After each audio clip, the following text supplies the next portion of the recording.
D'accord, alors maintenant passons à la gestion du fonds. Les valeurs qui figurent dans votre portefeuille sont sélectionnées notamment en vertu de critères ISR. Alors est-ce que ce biais a été payant ces derniers mois? Ah oui, effectivement, on a un fonds où les critères ESG sont intégrés très en amont dans le processus de gestion, ce qui fait qu'aujourd'hui, le profil du portefeuille est composé à plus de 80% de sociétés qui sont dites très avancées ou en tout cas très actives sur la maîtrise des enjeux ESG au sein de leur secteur. Sur les 3 mois à proprement parler, on ne peut pas dire que les CR se soient particulièrement exprimés, c'est quelque chose qui s'évalue sur de plus long terme. En tout cas, si vous prenez les performances du fonds en relatif par rapport à son indice, depuis le début de l'année ou encore sur des périodes beaucoup plus longues, le portefeuille arrive à délivrer une surperformance par rapport à son benchmark. On peut la mesurer, cette surperformance?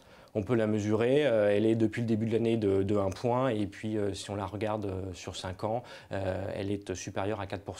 Donc ce qui est quand même pas mal. Plus globalement, qu'est-ce qu'on peut dire de l'évolution du portefeuille ces derniers mois? Bah, on est un petit peu comme tout le monde, on sent que tout ce qui est valeur de croissance très internationale, exposée notamment aux émergents, s'essouffle, puisque la zone des pays émergents connaît des enjeux structurels assez complexes.